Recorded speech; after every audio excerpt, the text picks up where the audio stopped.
ये है डायमंड्स जो माइनक्राफ्ट में ढूंढना अब आसान नहीं रहा, क्योंकि अब केव में डायमंड्स मिलते हैं कम और मॉब से मरने का खतरा भी ज्यादा होता है। इससे अच्छा आप ये मशीन बना सकते हो जो सिंपली आपको खुद डायमंड्स माइन करके देगा, वो भी बहुत सारे। इसके बाद आप अपने लल्लू दोस्त के घर के सामने एक डायमंड का घर बना पाओगे। इस मशीन को बनाने के लिए आपको चाहिए ये सारा आइटम। सबसे पहले वाई लेवल -54 तक चले जाना है आपको, फिर उधर 4 ब्लॉक की हाइट का एक लंबा सा रूम खोद देना है। अब वॉल के पास आके 2 ब्लॉक के गैप में एंशिएंट डेब्रिस प्लेस कर दो और उसी एंशिएंट डेब्रिस के ऊपर एक एनिमल लगा दो। याद रखना कि एनिमल का डायरेक्शन सही से हो, वरना ये काम नहीं करेगा। अब डेब्रिस के पीछे एक डिस्पेंसर जिसका मुंह डेब्रिस को फेस करना चाहिए और उसके ऊपर एक ट्रैप चेस्ट और उस ट्रैप चेस्ट के ऊपर एक स्टिकी पिस्टन ऐसे लगा दो। ये होने के बाद पीछे 2 ब्लॉक स्लाइम और उसके नीचे कोई सा भी बिल्डिंग ब्लॉक लगा दो। इसके बाद एक ऑब्जर्वर जिसका एरो नीचे फेस करना चाहिए और फिर इधर आके एक नॉर्मल पिस्टन।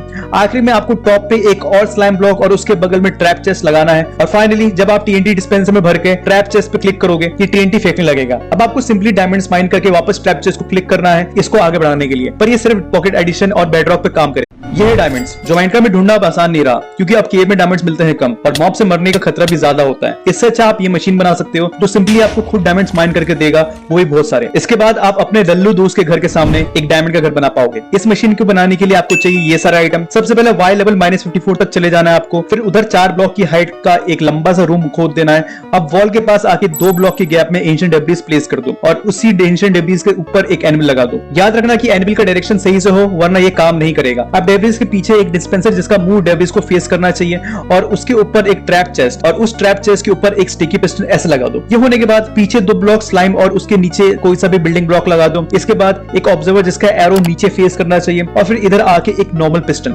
आखिर में आपको टॉप पे एक और स्लाइम ब्लॉक और उसके बगल में ट्रैप चेस्ट लगाना है। और फाइनली जब आप टीएनटी डिस्पेंसर में भर के ट्रैप चेस्ट पे क्लिक करोगे, ये टीएनटी फेंकने लगेगा। अब आपको सिंपली डायमंड्स माइन करके वापस ट्रैप चेस्ट को क्लिक करना है इसको आगे बढ़ाने के लिए, पर ये सिर्फ पॉकेट एडिशन और बेडरॉक पे काम करे।